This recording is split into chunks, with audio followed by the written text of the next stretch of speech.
En los años 30, Alemania había abandonado la democracia y adoptado el fascismo. Su dictador, Adolf Hitler, era un militarista que veía a su país dominando a Europa y el mundo.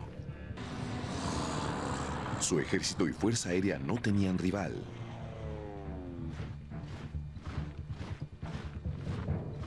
Muchos miembros del gobierno y el ejército norteamericano creían que una guerra contra la Alemania nazi era inevitable. Pero la mayoría de los norteamericanos no querían involucrarse en otra guerra terrestre en Europa. La Primera Guerra Mundial había sido una guerra de soldados armados con rifles de artillería que morían en oleadas luchando por ganar terreno. Convertimos áreas extensas de Francia en campos de exterminio con la guerra de trincheras. Fue una guerra muy ineficaz. Los soldados saltaban de las trincheras, subían a la superficie para ser masacrados. Fue catastrófico. Pero había gente en el ejército americano que veía en el avión una forma de cambiar el cálculo sangriento de la guerra.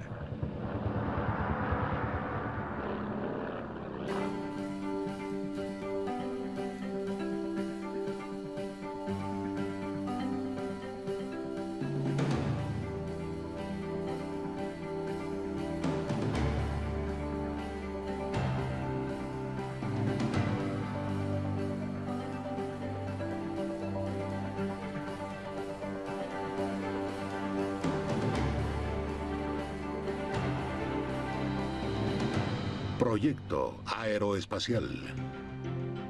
Episodio 2. Aviones milagrosos. Las guerras siempre habían sido peleadas en tierra o en alta mar. Pero en la década de los 30 era evidente que el avión iba a cambiar eso para siempre. Los americanos desarrollaron un nuevo tipo de guerra, crearon una nueva forma de combate. Su idea era, ¿por qué no desarrollar una fuerza aérea que pueda eliminar la necesidad del combate terrestre? Volaremos sobre los ejércitos en tierra hacia los blancos industriales dentro del territorio enemigo e inmovilizaremos la maquinaria que hace posible la guerra. Era una forma muy diferente de pelear una guerra, pero entonces solo era una teoría y necesitaban un avión que la volviera realidad. Boeing Company había estado diseñando ese avión, el B-17. Fue el primer bombardero de 4 motores capaz de penetrar profundamente en territorio enemigo y regresar. El B-17 era un avión milagroso en opinión de la Fuerza Aérea. Era más rápido, más resistente y tenía más potencia de disparo de lo que cualquiera en la Fuerza Aérea habría imaginado. Estaba armado hasta los dientes. Era tan rápido como cualquier avión de caza de la época y además de eso, era capaz de soltar una cantidad enorme de bombas. Pero aún con la amenaza de guerra en Europa, el cuerpo aéreo del ejército solo había pedido 13 B-17, el avión al que apodaron The Flying Fortress, también conocido como la Fortaleza Voladora. Poland, September 1939. The German foe begins its ruthless march of conquest and sets the stage for World War II. Alemania había establecido una enorme fuerza militar con tropas, tanques y artillería. Y en secreto, habían creado la Luftwaffe, la primera fuerza aérea moderna, con algunos de los aviones más avanzados construidos hasta entonces. Los ministerios del aire en Londres y Washington repentinamente enfrentaron la cruda realidad y pensaron, ¿estamos listos? ¿Estamos preparados? La primera conmoción del sistema fue una conmoción a la defensiva. ¿Podemos prepararnos? El presidente americano Franklin Roosevelt se vio atrapado entre la realidad del avance alemán y la opinión pública en Estados Unidos. This time America should keep out, and I know I will. Avoid all foreign entanglement. I think we should stay out of it entirely. Let Europe fight her own battles. They mean nothing to us. Tenía un Congreso que no quería hablar sobre guerra y una opinión pública que se había dicho a sí misma, la Primera Guerra Mundial fue la guerra que terminaría con todas las guerras. No pelearemos otra vez. Pero la amenaza se volvió aún más siniestra cuando Alemania lanzó su Blitzkrieg sobre Dinamarca, Noruega, Holanda, Bélgica y Francia, y todos cayeron, siendo el Reino Unido el único territorio no conquistado. Lo que realmente impactó la visión del mundo de Roosevelt fue la amenaza de que si Gran Bretaña caía, la Marina Real se convertiría en un arma del imperialismo nazi. Si eso pasaba, si Hitler desembarcaba con 5 divisiones en nuestra costa este, podría avanzar desde los montes Allegheny hasta las montañas rocosas. Y entonces, no habría nada que pudiéramos hacer para detenerlo. ¿Cómo iba a convencer a su país de pelear una guerra que nunca antes había peleado? Una guerra mecanizada, con fuerza aérea. No tenía industria de defensa. Todas habían sido desmanteladas después de la Primera Guerra Mundial. La única opción que tenía era acercarse a las empresas norteamericanas, a la gente que conocía el proceso de producción y que sabía cómo podrían producir ese nuevo tipo de armas para la guerra, aun cuando nunca antes las hubieran hecho, e involucrarlos en el proceso. I want to make it clear that it is the purpose of the nation to build now with all possible speed every machine, every arsenal, every factory that we need to manufacture our defense material. We must be the great arsenal of democracy.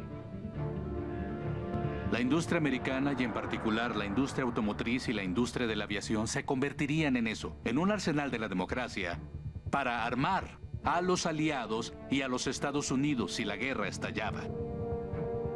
Roosevelt llamó a Estados Unidos a construir 50,000 aviones.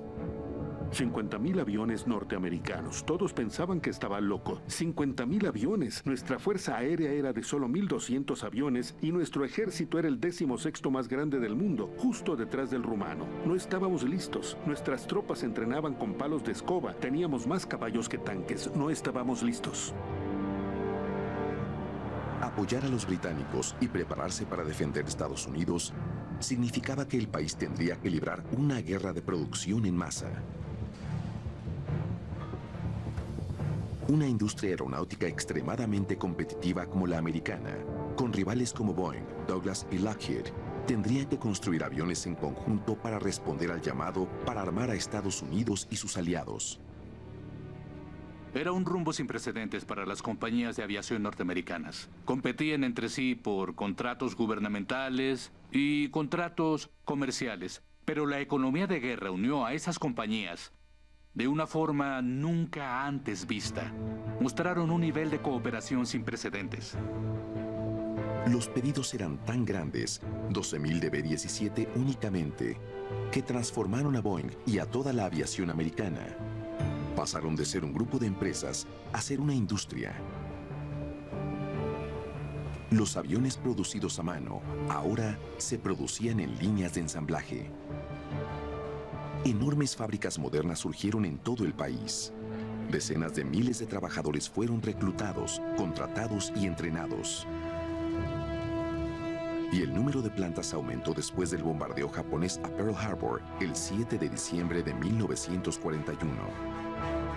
Cuando Estados Unidos entró a la guerra, todos los mayores de edad eran obreros o soldados. Fue como si todo el país se hubiera detenido y no hiciera nada que no se relacionara con la guerra.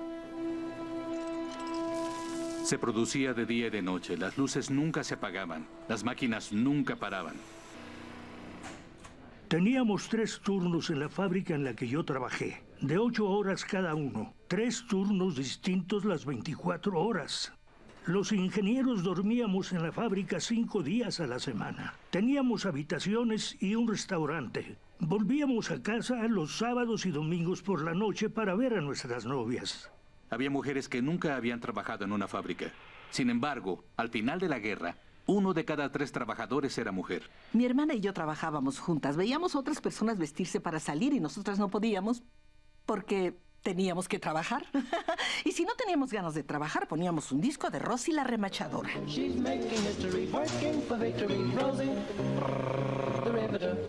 Cuando lo escuchábamos, nos levantaba el ánimo y empezábamos a trabajar. Queríamos estar ahí y ser parte de ese esfuerzo. Fue una situación increíble. Se producían 8, 10, 12 hasta 15 aviones cada día. Pero como muchos descubrirían, una planta industrial es un lugar peligroso. Y es un hecho tan increíble como cierto que en 1942, recuerden que fue el año de la batalla de Guadalcanal, de la batalla de Midway y de la guerra del Atlántico. Y en ese año hubo más norteamericanos muertos o heridos en industrias relacionadas con la guerra que soldados muertos y heridos en combate, por una diferencia de 20-1.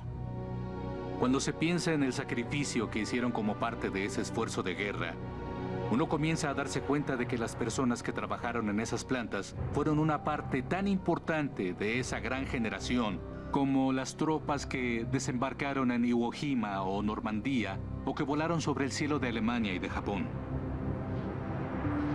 Los miles de aviones que salieron de las plantas de cada rincón del país fueron diseñados y construidos para ejecutar la doctrina del bombardeo estratégico. Bombardear las bases militares e industriales del enemigo y lograr que su maquinaria de guerra se detuviera.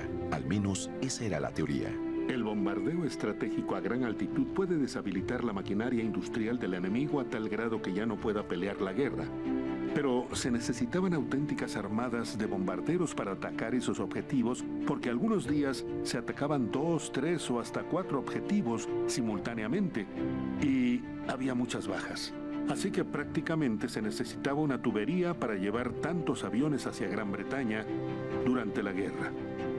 Esas grandes flotas de bombarderos británicos y norteamericanos se habían descrito en la literatura futurista de la década de los 20 y los 30. Se leía en las novelas, el cielo era oscuro con bombarderos que hacían llover muerte desde el aire. Y en cierto modo, eso se volvió una realidad.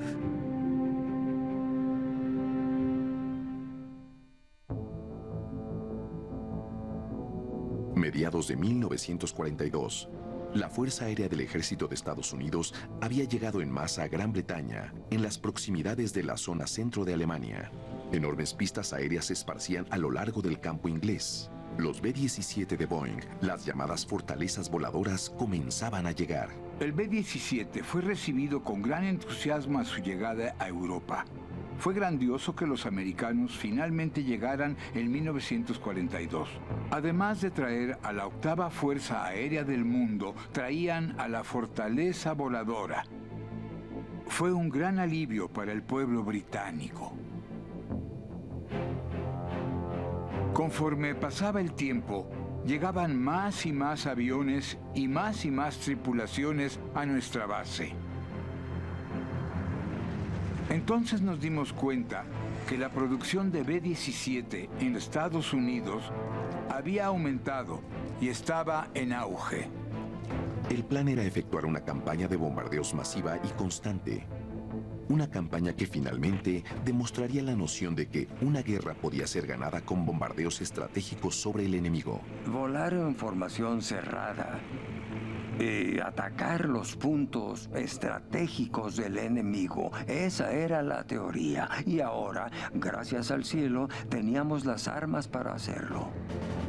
Y luego el día decisivo, en octubre de 1943, en el que un grupo muy grande de B-17 voló a través de un cielo despejado para atacar centros de producción vitales para los alemanes en Schweinfurt.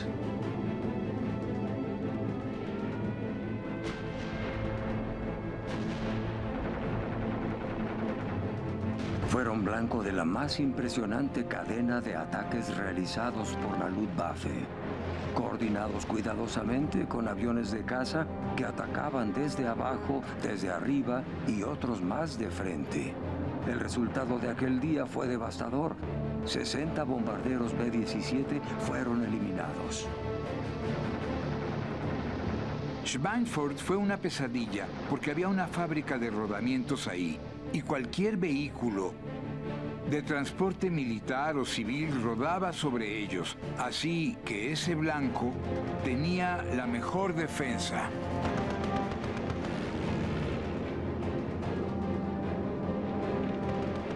Los pilotos de caza alemanes eran numerosos y muy hábiles, y nos dieron con mucha fuerza. Perdimos 60 aviones, lo que significa que 600 personas no volvieron a casa. Nuestro avión logró regresar, pero perdió un motor. Estaba en muy malas condiciones. Mi compañero en la ametralladora izquierda murió. El ataque en Schweinfurt fue una de las batallas aéreas más devastadoras de la historia y llegó a ser conocido como el Jueves Negro. Conmocionó mucho al sistema.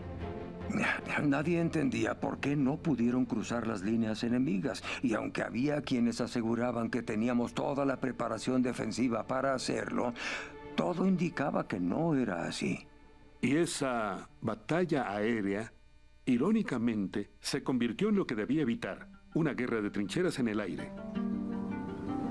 El concepto mismo de una fortaleza voladora, un bombardero capaz de defenderse a sí mismo, fue cuestionado.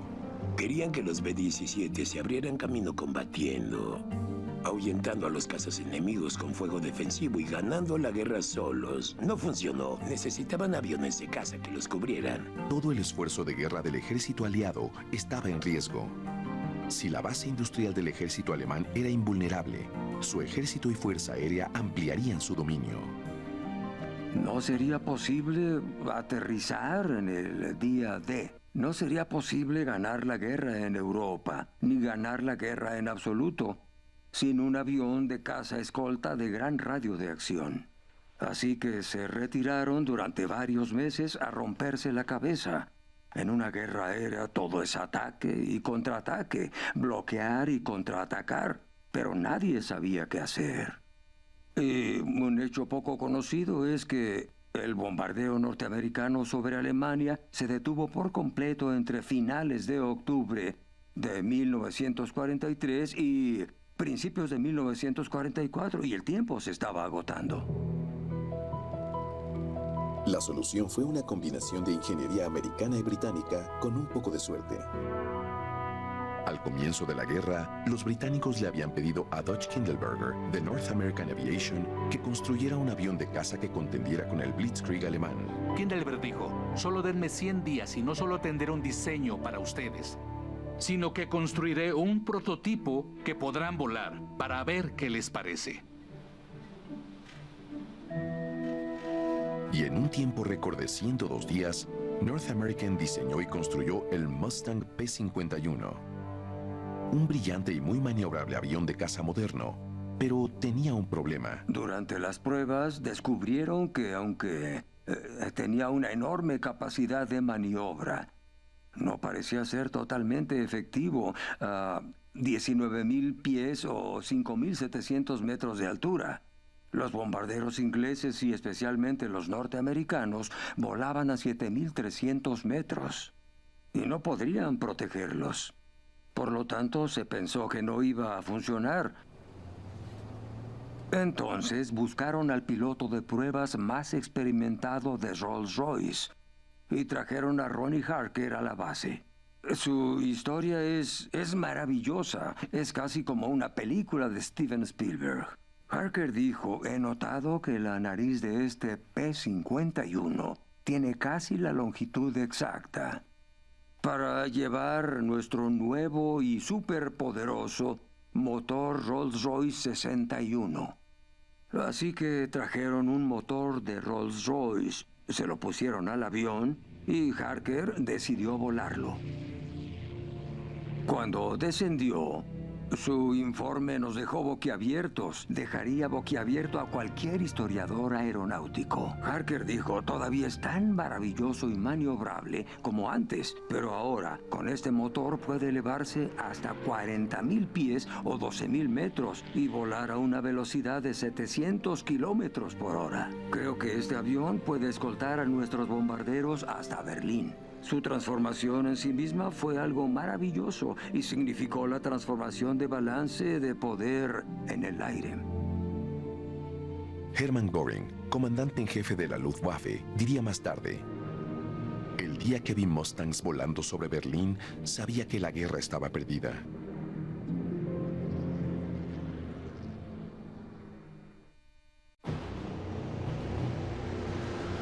La batalla decisiva por la supremacía aérea sobre el campo de batalla europeo se libró durante el invierno y la primavera de 1944. La táctica de los aliados cambió con la llegada de los Mustangs. Ya no solo escoltaban a los bombarderos, combatían directamente a la Luftwaffe por aire y por tierra. Today's orders were, pursue and destroy the enemy. Los Mustangs y otros aviones de caza aliados, como el P-47 y el P-38, estaban equipados con tanques de combustible adicionales y eran capaces de cubrir casi todo el territorio alemán.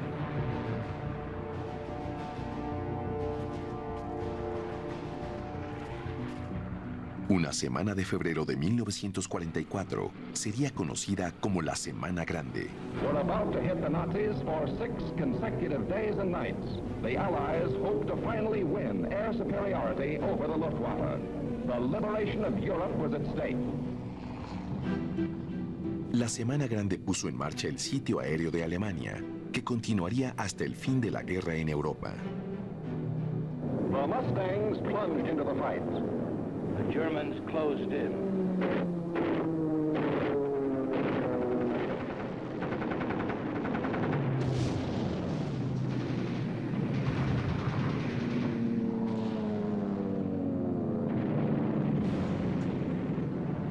A gigantic fighter battle raged across the European skies, with victories by our fighters alone of 60, 85, and over 100 enemy aircraft destroyed each day. Fue una batalla con pérdidas terribles para ambos bandos. Se perdió la cuenta de aviones y tripulación de los aliados. Pero para la Luftwaffe, el impacto fue mucho mayor. Para el fin de la primavera, había perdido su supremacía aérea sobre el territorio alemán. With air domination itself at stake, the Luftwaffe disappeared from the skies. El dominio de la Fuerza Aérea Norteamericana sobre el campo alemán fue tan grande que podían darse el lujo de dispararle a un ciclista mensajero enemigo. Tenían tantos aviones que buscaban blancos permanentemente. Fighter bombers smashed Nazi barges and railway trains. Los aviones de caza destruyeron los medios de transporte, destruyeron canales, vías férreas, camiones. Los alemanes no podían enviar nada a ninguna parte porque no tenían cómo hacerlo. The bombers begin the invasion blow.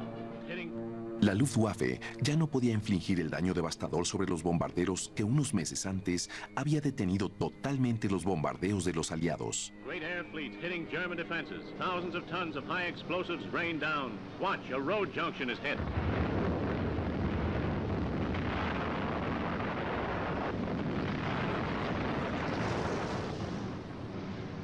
¿Se imaginan ser un alemán? Pensar que la guerra no va muy bien y preguntarse cómo terminará todo y después ver 1000 B-17, un mar interminable de aviones llegando todos los días. Lo llamaron tren aéreo. Cuando el primer avión en despegar cruzaba territorio aéreo alemán, el último aún volaba sobre cielo inglés. Fue algo increíble.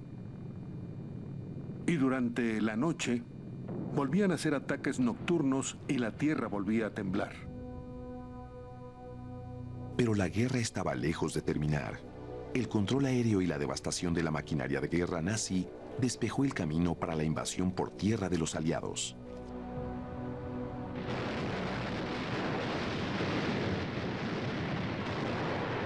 ...6 de junio de 1944, el día D, fue la operación militar más grande de los aliados durante la guerra. 150.000 hombres desembarcaron en las playas francesas de Normandía, dando inicio a la decisiva guerra terrestre contra Alemania. Ese día, Alemania solo pudo reunir 319 aviones para contraatacar a más de 12.000 aeronaves aliadas desplegadas durante la invasión.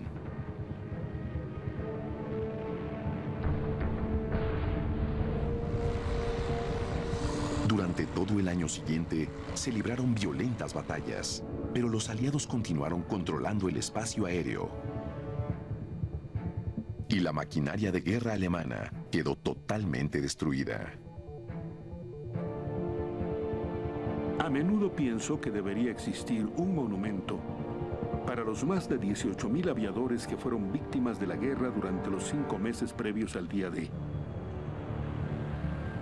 Fueron el doble de víctimas de las que hubo en las playas en el día D.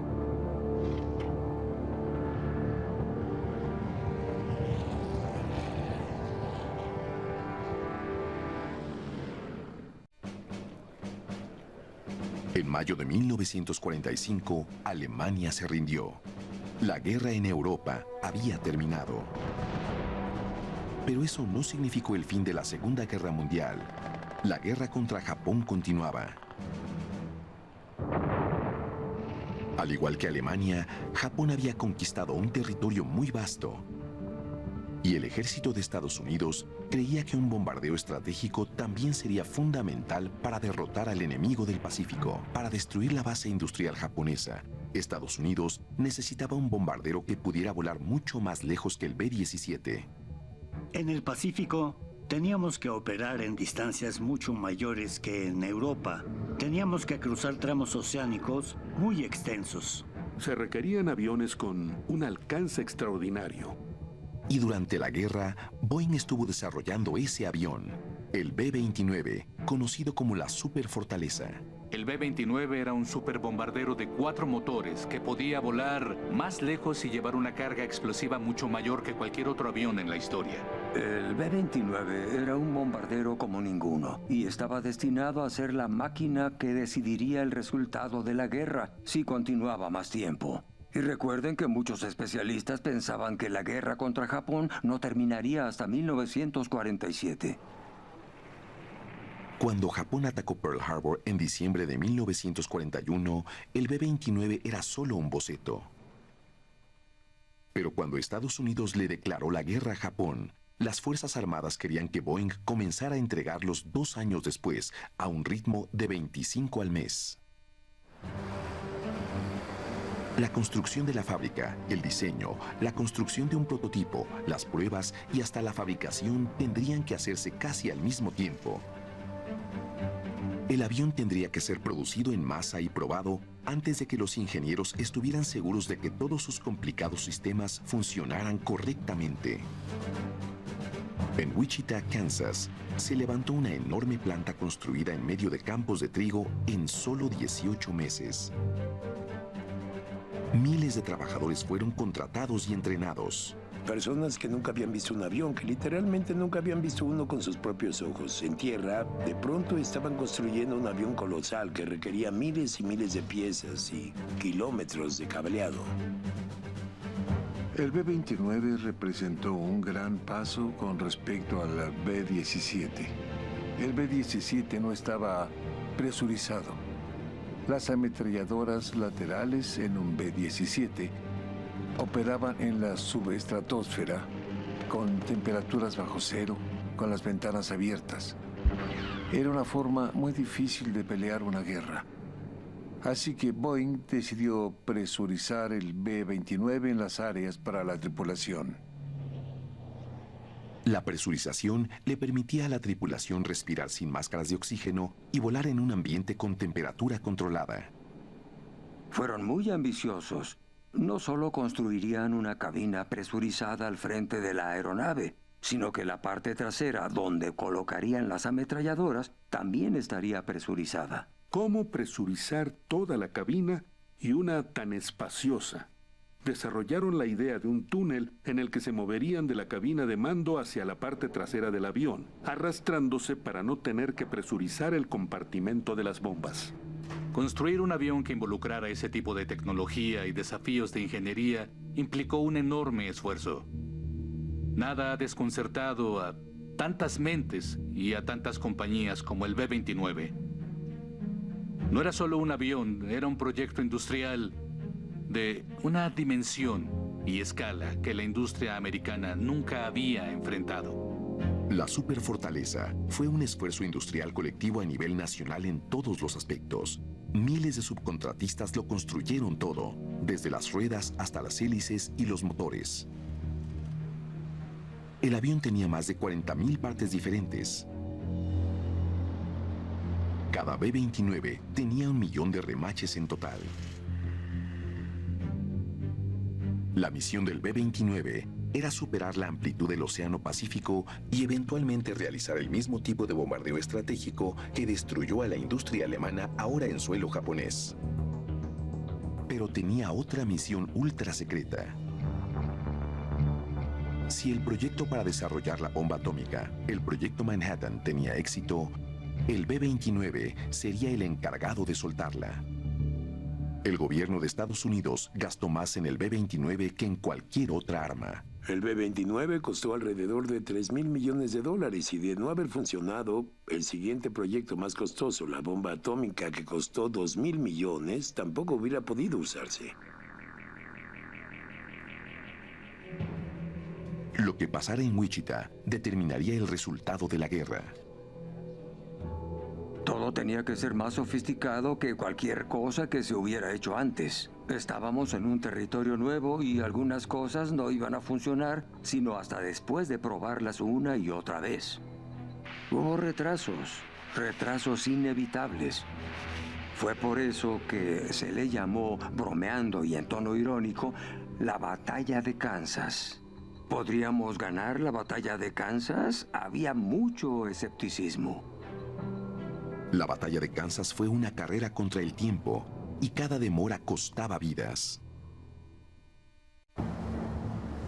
En 1943, el ejército americano sufría miles de bajas al hacerse camino isla tras isla a través del Pacífico.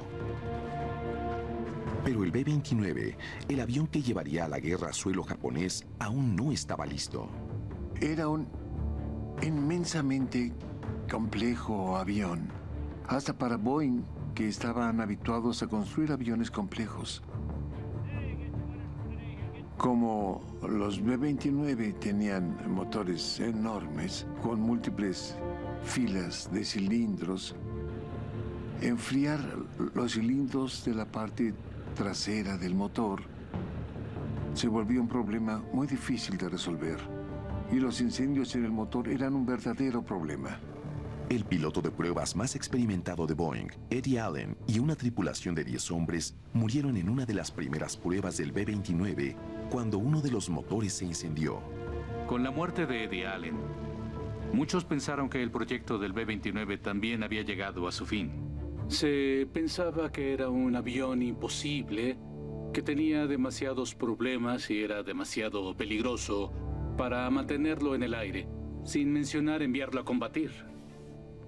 Ni los accidentes ni los incendios de motor detuvieron el desarrollo y la producción del B-29. La guerra en el Pacífico exigía una superfortaleza. El director de la Fuerza Aérea, el general Hap Arnold, le había apostado su carrera al B-29 y a la idea de que Japón se rendiría por medio de bombardeos. Roosevelt presionaba a Arnold, quien a su vez presionaba a Boeing, para tener los aviones en las bases para el verano del 44. Hap Arnold siempre aparece como un sujeto amigable y sonriente en las fotografías, pero era un director estricto que presionaba mucho a sus subordinados y a Boeing Company. El día D en el Pacífico estaba previsto para junio de 1944. El ataque comenzaría en Saipán, en 3 islas Marianas, Saipán, Tinian y Guam. Ahí se establecerían las bases para atacar a Japón. Pero Arnold quería el bombardero antes de eso para probarlo. Arnold llegó a Wichita en marzo de 1944, esperando recibir más de 150 B-29.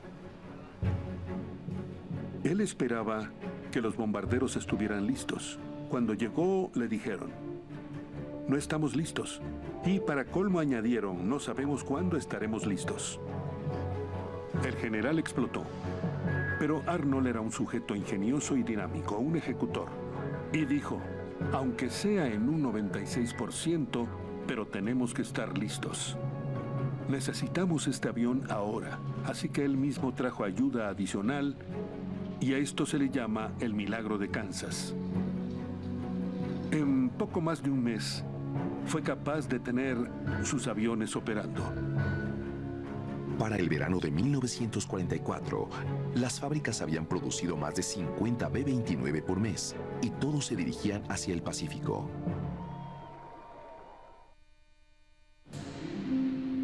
Habían pasado 2 años y medio desde el bombardeo japonés en Pearl Harbor.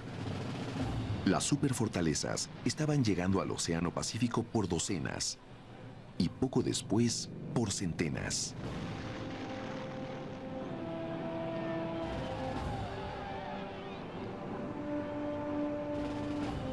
El B-29 era un avión hermoso. Yo entrevisté soldados que dijeron que se sentían como niños en la base, como si estuvieran lavando y encerando su auto. Pulían las alas para que brillaran. Era un avión majestuoso. Los pilotos tenían que controlar un avión enorme, lleno de combustible, lleno de bombas, blindado por todas partes. Al ser tan grande, requería un gran manejo. Imagínense la velocidad a la que tenía que despegar y a la que aterrizaba. Con los compartimientos para bombas llenos con las cargas más grandes de la historia, los B-29 recorrieron pistas recién construidas en una de las partes más peligrosas de la misión, el despegue. Se mecían en el aire y a todos los soldados en tierra se les erizaba la piel. Pero una vez en el aire, volando desde las bases en islas recientemente conquistadas, como Saipán y Tinian, el B-29 demostró que era un arma aérea que cumplía con su propósito. El avión podía mantenerse en vuelo durante 17 horas. Eso era crucial al volar sobre el Océano Pacífico repleto de tiburones. Volaban a 30.000 pies o 9.000 metros de altura y en invierno la temperatura era de 52 grados bajo cero sobre Japón.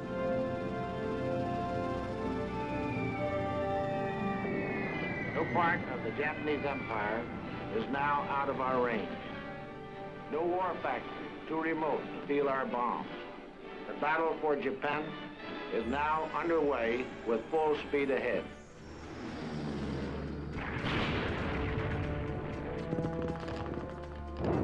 Y cuando la disputada isla volcánica de Iwo Jima cayó, a solo 1.100 kilómetros del territorio japonés, los P-51 norteamericanos entraron en batalla como aviones de caza escolta y naves de ataque.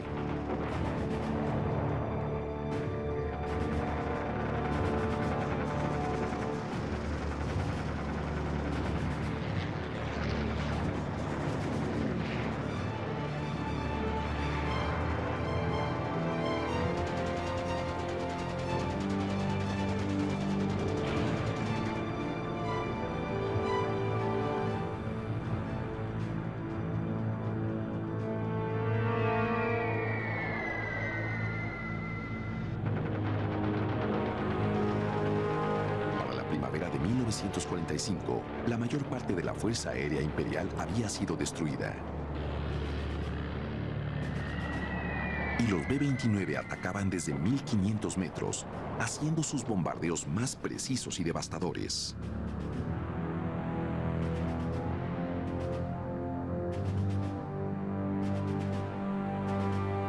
Tokio estaba en ruinas. Pero el emperador de Japón, aún después de ver la destrucción con sus propios ojos, se negó a ordenarle a su ejército que se rindiera. La guerra en el Pacífico continuó.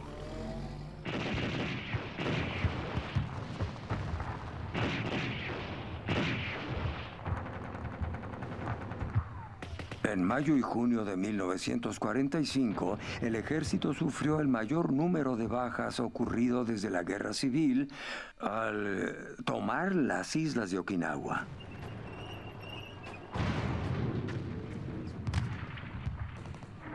En Okinawa, los soldados del emperador y civiles soportaron un bombardeo implacable. Pero no se rendían. Los cálculos de cuántas bajas sufrirían el ejército y el cuerpo de Marines al desembarcar en las islas japonesas eran enormes.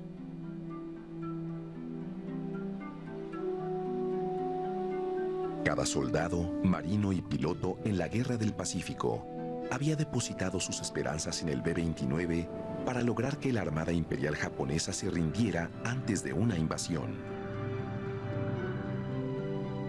El punto de inflexión en la guerra fue un día sin precedente en la historia. El 6 de agosto de 1945, un B-29 nombrado Enola Gay Voló 2.400 kilómetros desde la base en la isla de Tinian hasta Hiroshima. Soltó la primera bomba atómica, seguida por el bombardeo sobre Nagasaki el 9 de agosto. El 2 de septiembre, a bordo del acorazado USS Missouri, los japoneses se rindieron. No habría una invasión.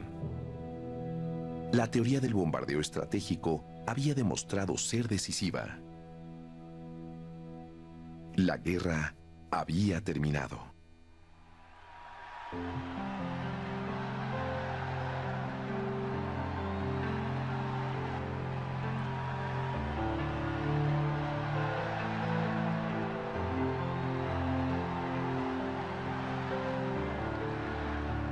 Pero el legado de la Segunda Guerra Mundial no serían las máquinas y armas construidas para pelearla.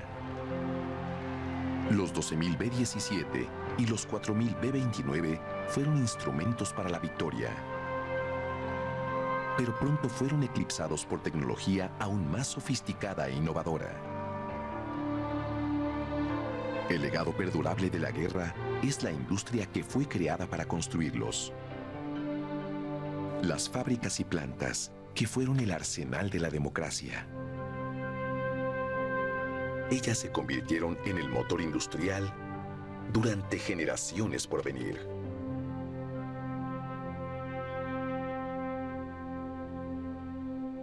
Doblaje por Candiani Dubbing Studios.